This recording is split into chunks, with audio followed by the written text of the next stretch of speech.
Sa ngalan ng Ama at ng Anak at ng Espiritu Santo, Amen. ang pagpapala ng ating Panginoong Heso Kristo, ang pag-ibig ng Diyos Ama, at ang pakikipagkaisa ng Espiritu Santo naway sumainyong lahat. At sumaiyo rin.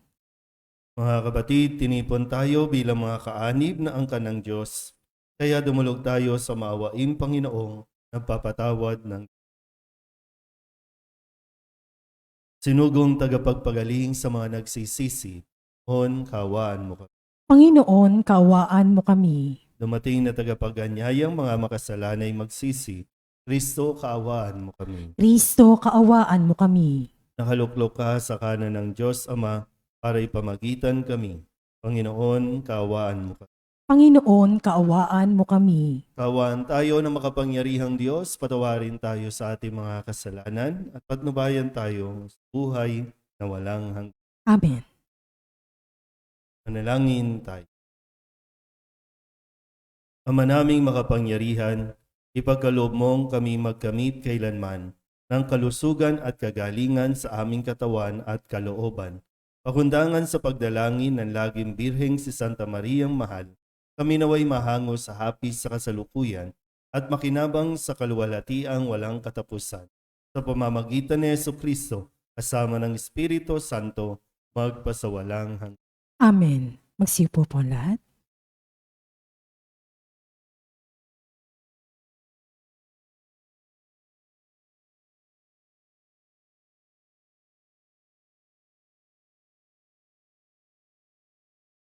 Pagbasa mula sa aklat ni Propeta Isaías. Ito ang sinasabi ng Panginoon, Diyos na banal na Israel. Mga taga-Jerusalem, hindi na kayo tatangis ng matagal. Kayo'y di ring giniyas sa inyong pagdaing. Kung ipaintulot man ng Panginoon na kayo'y magkasakit o magdanas ng hirap, kaya sa inyong guro ay hindi na magtatago sa inyo. Maririnig ninyo ang kaniyang tinig, at siya'y ang laging kalakbay ninyo upang ituro ang inyong daraanan. Bibigyan niya kayo ng masaganang ulan para sa inyong mga tanim, upang kayo'y mag-ani ng sagana. Ang inyong mga kawan ay makasusumpong ng malawak na pastulan. Ang mga pang-araro ninyong mga baka at asno ay mananagana sa pinakamainam na pagkain ng hayop. Mula sa matataas ninyong mga bundok at burol, dadaloy ang mga batis. Pagdating ng panahon ng kakilakilabot na pakpusa at pagwasak ng mga muog, magliliwanag ang buwan na animoy araw. Ang araw naway magliliwanag ng 7 ibayo, parang liwanag ng 7 araw na pinagsama-sama. Ito'y mangyayari sa araw na talian at pagalingin ng Panginoon ang sugat ng kanyang bayan. Ang salita ng Diyos. Salamat sa Diyos. Saan mong tugunan ang ating pong itutugon? Mapalad ang umaasa sa Panginoon tuwina. Ulitin po natin. Mapalad ang umaasa sa Panginoon tuwina. Purihin ang Panginoon, o kay buti ng umawit at magpuri sa ating Diyos. Ang magpuri sa Kanya'y tunay na kalulugod. Ang lungsod ng Jerusalem muli niyang ibabalik sa Kanyang mga lingkod na natapon at nalupig. Tugon. Mapalad ang umaasa sa Panginoon tuwina. Yaong mga pusong wasak ay Kanya ring lulunasan. Ang natamo nilang sugat, agad-agad tatapalan. Alam niya't natitiyak ang bilang ng mga tala. Isa-isang tinatawag, yaong nga lang itinakda. Tugon. Mapalad ang umaasa sa Panginoon tuwina. Panginoong ating Diyos ay dakila at malakas. Ang taglay niyang karunungan ay walang makasusukat. Yaong mapagkumbabay siya niyang itataas. ngunit yaong mapaghambog sa lupa ay ibabagsak. Tugon. Mapalad ang umaasa sa Panginoon tuwina. Magsitayo po ang lahat.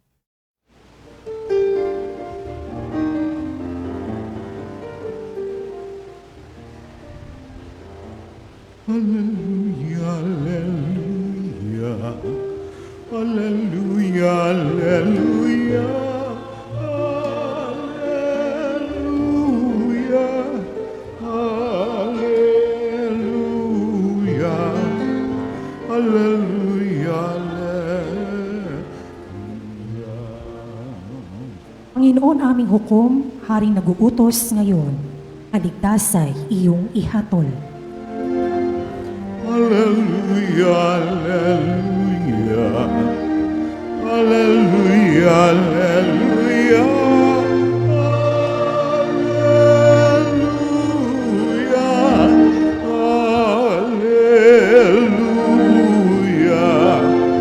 hallelujah, hallelujah.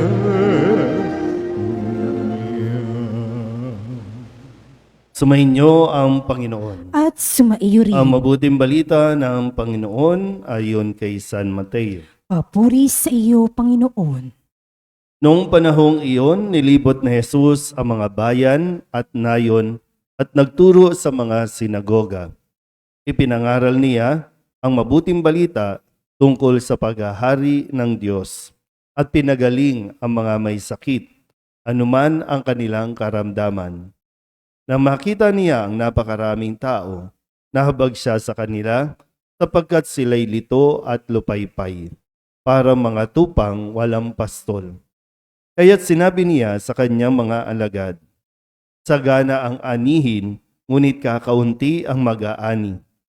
Idalangin ninyo sa may-ari ng anihin na magpadala siya ng mga manggagawa sa kanyang anihin.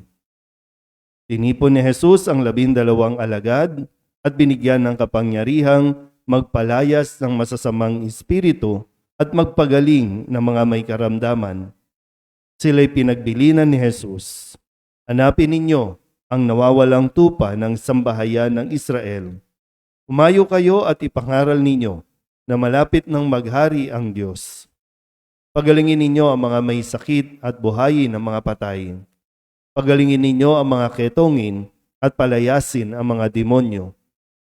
Yamang tumanggap kayo ng walang bayad, magbigay naman kayo ng walang bayad. Ang mabuting balita ng Panginoon. Pinupuri ka namin, Panginoong Heso Kristo. Isang mapagpalang umaga po sa inyong lahat. Ngayon po ang huling araw para sa unang linggo sa panahon ng pagdating ng Panginoon o Adbyento. At mamayang gabi ay masutunghayan na po natin muli ang pagsisindi ng ikalawang kandila sa korona ng Adbyento. Pero bago tayo tumawid at magpatuloy sa ating pong liturhiya sa panahong ito, atin munang balikan ang mga salita na ibinigay sa atin ng ating Panginoon simula po nung Lunes.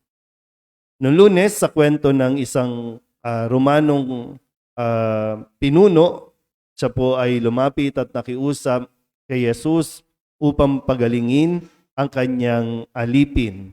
Isang pinuno pero nagmalasakit sa kanyang alipin. At nung siya po ay pupuntahan na ni Jesus sa kanilang tahanan, kanya pong nasabi, Ginoo, hindi po ako karapat-dapat na puntahan pa ninyo sa aking bahay. Sabihin po lamang ninyo at gagaling na ang aking alipin. At dahil dito pinuri siya ng Diyos at sinabi na sa kanyang pananalig ay magaling na ang kanyang alipin. Yung paalala din po sa atin na hindi tayo laging lumalapin para sa sarili lang natin. Lalo tigit, idulog natin kung ano ang kahilingan o panalangin ng iba. Taglay ang pananalig, yan po ay ipagkakaloob sa atin ni Jesus. Noong Martes, ang sabi ni Kristo, mapalad kayo sapagkat nakita ninyo ang inyong nakikita ngayon. Ito yung bahagi ng pagpapasalamat ni Jesus dahil ipinakita ng kanyang ama kung sino siya sa mga taong ang puso ay katulad ng mga bata.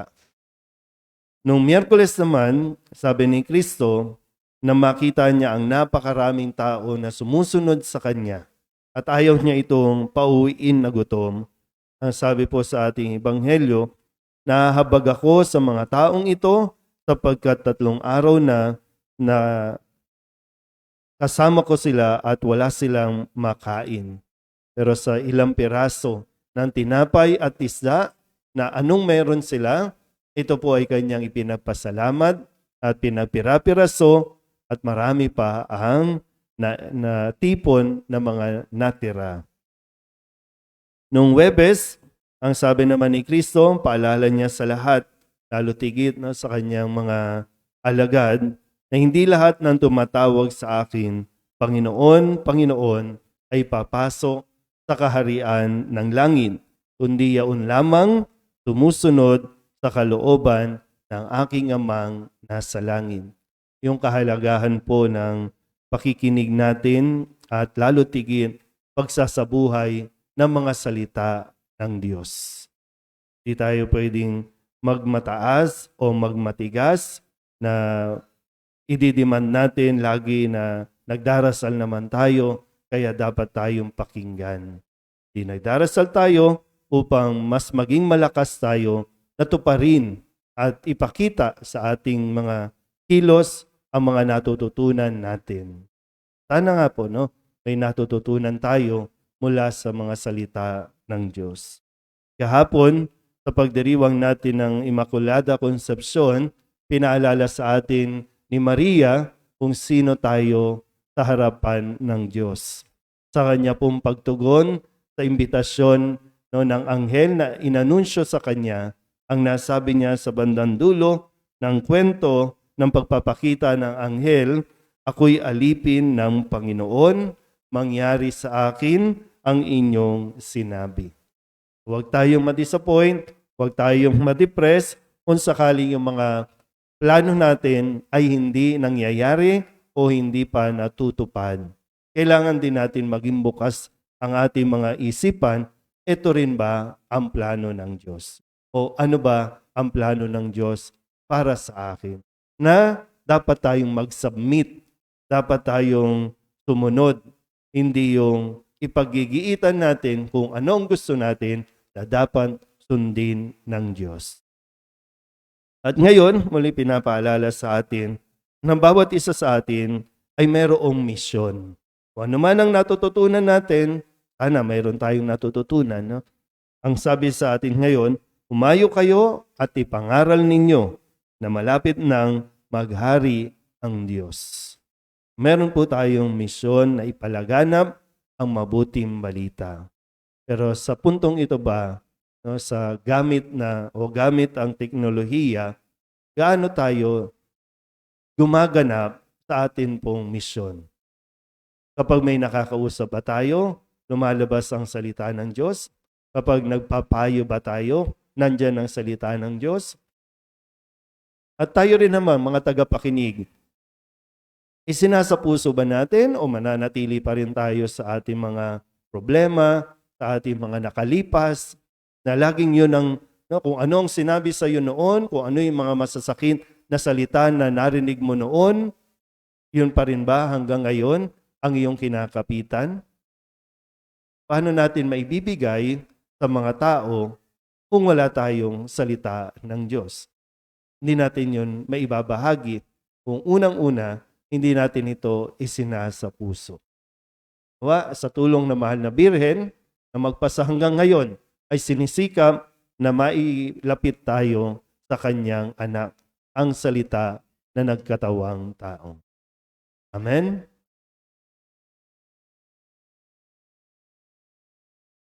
Mahabaging Ama, marapatin po ninyong dinggin ang aming mga panalangin sapagkat nananampalataya kami sa iyong anak, aming Panginoong Hesukristo. Lumalapit kami sa Kanya sa pamamagitan ni Maria. Bilang isang sambayanan, taimtim tayong manalangin at sabihin natin sa pamamagitan ng mahal na Birhen ng Solidad Ama, pakinggan mo kami. Sa pamamagitan ng mahal na Birhen ng Soledad, Ama, pakinggan mo kami. Sa pamamagitan ng aming binyag, kami ay tinawag mo sa pananampalataya. Naway patuloy kaming tumugon sa tawag ng mahal na Birhen ng Soledad para sa pagbabalik loob, pagsisisi, at pagtatalaga ng aming sarili sa Diyos.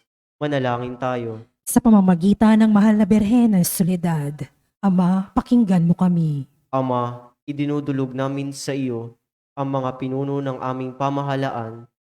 Pagkaloob mo po sa kanila ang katapatan sa paglilingkod at naway kumilos sila para sa kaibubuti ng sambayanang Pilipino, lalo na ang mga nagugutom at naghihirap.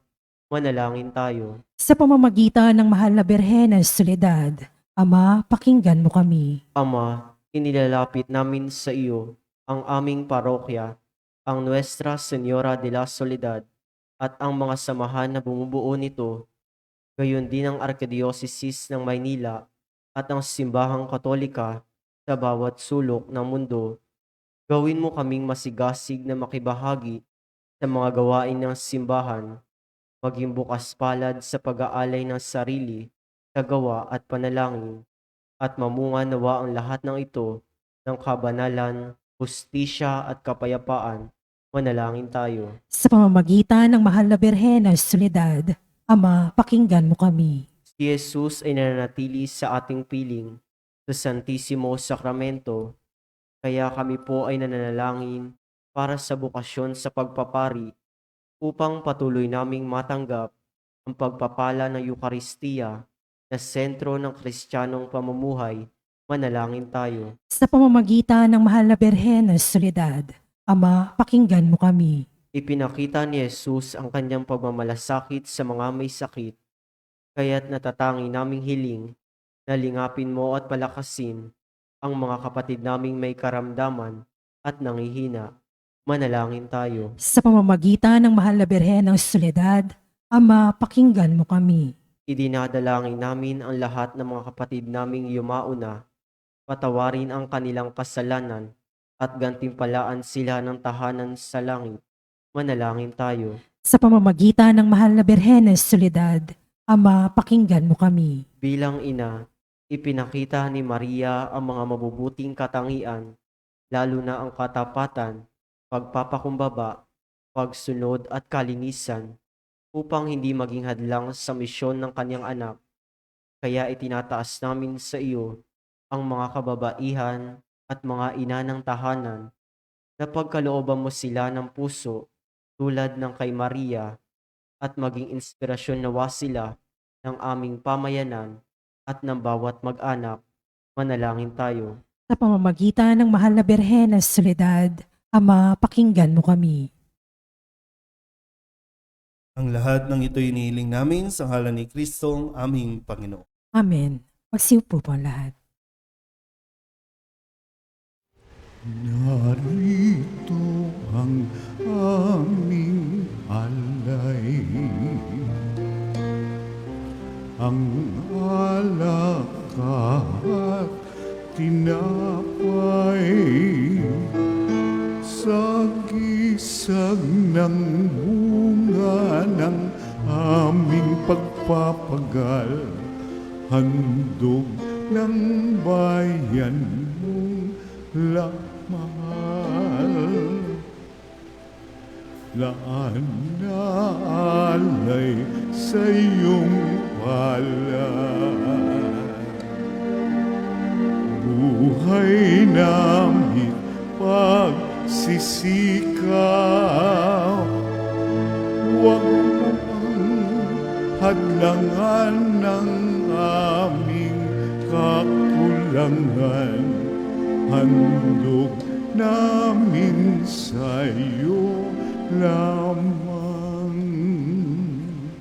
Manalangin kayo mga kapatid upang paghahain natin ay kalugdan ng Diyos sa mga makapangyarihan. Tanggapin nawa ng Panginoon itong paghahain sa iyong mga kamay, sa kapurihan niya at karangalan sa ating kapakinabangan at sa buong sambayanan niyang banal. Ama naming lumikha, ang iyong nagkatawang taong anak ay tumulong nawa sa aming ginagawa. upang siya na iniluwal ni Maria nang di bumawas kundi lalo pang nagpaganap sa pagkabirhen ay magpagindapat na kalugdan mo ang aming paghahain sa ikapagpapatawad ng mga kasalanan, sapagkat siya ang Panginoong kasama mo at ng Espiritu Santo magpasawalang hanggan. Amen. Sumainyo ang Panginoon. At sumaiyo rin. Itaas sa Diyos ang inyong puso at diwa. Itinaas na namin sa Panginoon. Pasalamatan natin ang Panginoong ating Diyos. Marapat na siya ay pasalamatan. Ama naming makapangyarihan, tunay ngang marapat na ikaw ay aming pasalamatan. Bukod mong pinapalang maging ina ni Hesu Kristo, ang mahal na birheng napupuri at nagagalak sa iyo. Ikaw ang gumawa ng tanang dakilang bagay. Ikaw ang lumilingap sa lahat kailanman. Nilingap mo ang mahal na birhen bilang iyong abang alipin na iyong binigyan ng tungkuling humalinga sa anak mong manunubos namin. Kaya kaysa ng mga anghel ng sisiawin ng papuri sa iyo nang walang humpay sa kalangitan, kami nagbubunyi sa iyong kadakil.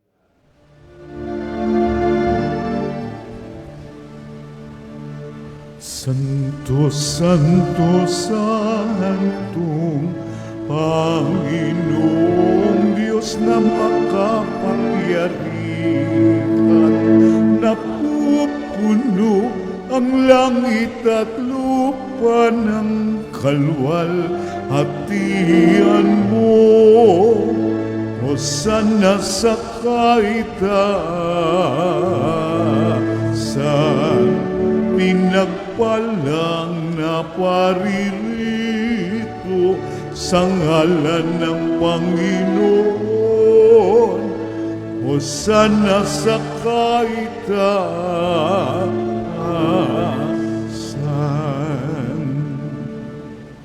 Naming banal, ikaw ang bukal ng tanang kabanalan. Kaya't sa pamamagitan ng iyong Espiritu, gawin mong banal ang kaloob na ito upang para sa aming maging katawan at dugo ng aming Panginoong Hesu Kristo. Bago niya pinagtiis ang kusang loob na maging handog, hinawakan niya ang tinapay, pinasalamatan kaniya, pinaghati-hati niya iyon, iniabot sa kanyang mga alagad at sinabi, "Tanggapin ninyong lahat ito at kanin, ito ang aking katawan na ihahandog para sa inyo."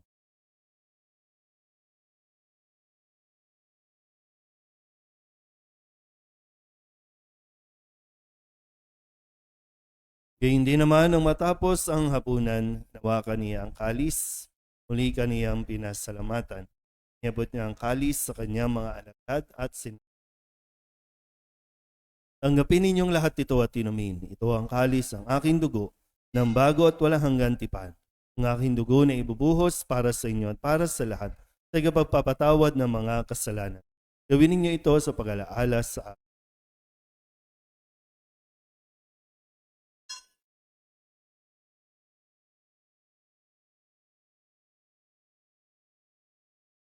Ipagbunyi natin ang misteryo ng pananampalataya. Si Kristo'y namatay, si Kristo'y nabuhay, si Kristo'y babalik sa wakas ng panahon. Ama, ginagawa namin ngayon ang pag-alaala sa pagkamatay at muling pagkabuhay ng iyong anak. Kaya tiniaalay namin sa iyo ang tinapay na nagbibigay buhay at ang kalis na nagkakaloob ng kaligtasan. Kami nagpapasalamat dahil kami iyong minarapat na tumayo sa harap mo para maglingkod sa iyo. Sinasamo namin kami magsasalo-salo sa katawan at dugo ni Kristo ay mabuklod sa pagkakaisa sa pamamagitan ng Espiritu Santo. Malingapin mo ang iyong simbahang laganap sa buong daigdig. Puspusin mo kami sa pag-ibig kay San Francisco na aming Papa at ni Jose na aming Obispo at ng Tanang Kaparian. Alalahanin mo rin ang mga kapatid naming nahimlay na may pag-asang sila'y muling mabubuhay, gayon din ang lahat ng mga pumanaw. Kawaan mo sila at patuloyin sa iyong kaliwanagan. Kawaan mo at pagindapating kaming lahat na makasalo sa iyong buhay na walang wakas. Kaysa ng mahal na Birhen Maria na ina ng Diyos, ng kabiyak ng puso niyang sa San Jose. Kaysa ng mga apostol at ng lahat ng mga banal na namuhay dito sa daigdig na kalugod-lugod sa iyo. May pagdiwang nawa namin ang papupuri sa ikararangal mo, pamamagitan ng iyong anak, aming Panginoong Hesu Kristo. Sa pamamagitan ni Kristo, kasama niya at sa Kanya, ang lahat ng parangal at papuri ay sa iyo, Diyos Amang makapangyarihan, kasama ng Espiritu Santo, magpasawalang hanggan. Amen.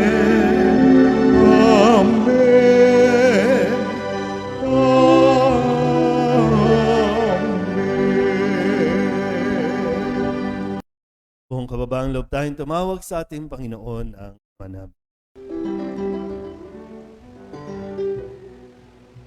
Ama namin, sumasalangit ka, sambahin ang ngalan mo.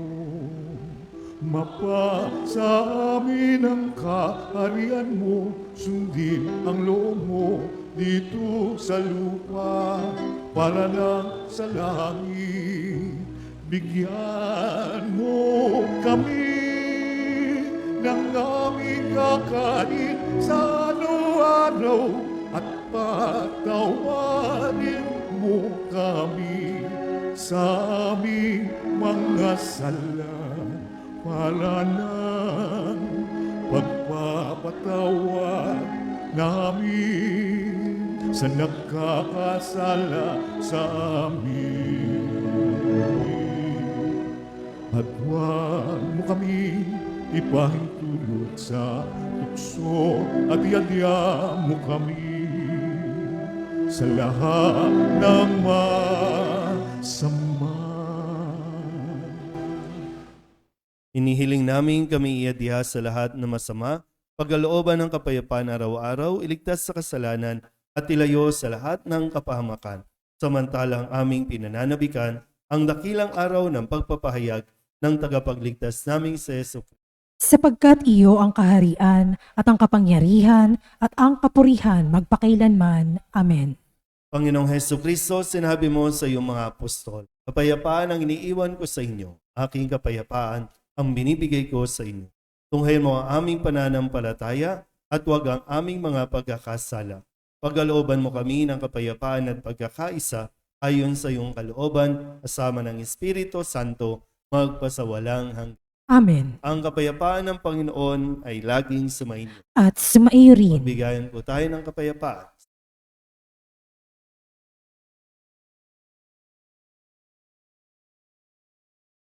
Kordero ng Diyos na nag-aalis sa mga kasalanan ng sanlibutan, maawa ka sa amin. Kordero ng Diyos na nag-aalis sa mga kasalanan ng sanlibutan, maawa ka sa amin. Kordero ng Diyos na nag-aalis sa mga kasalanan ng sanlibutan, ipagkaloob mo sa amin ang kapayapaan. Magsiluhod po lahat.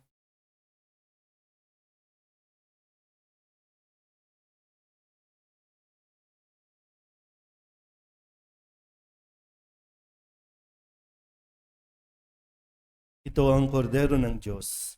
Ito ang nag-aalis ng kasalanan ng sanlibutan. Mapalad ang mga inanyayahan sa kanyang piging. Panginoon, hindi ako karapat-dapat na magpatuloy sa iyo, ngunit sa isang salita mo lamang ay gagaling na ako. Tawa ni Kristo. Amen.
Ama naming mapagmahal, sa pagsasalo namin sa banal na pakikinabang, ang iyong kagandahang loob ay aming hinihiling upang ang pagpaparangal namin sa mahal na Birhen at pagtulad namin sa Kanya ay mapagindapat na aming paglingkuran ang pagganap sa kaloob mong kaligtasan. Sa pamamagitan ni Jesucristo, kasama ng Espiritu Santo, magpasawalang hanggan. Amen. Sumainyo ang Panginoon At sumaiyo rin. at papalain kayo ng makapangyarihang Diyos, Ama at Anak, Espiritu Santo. Amen. Tapos sa banal na misa, humayo tayo sa kapayapaan ni Kristo. Salamat sa Diyos.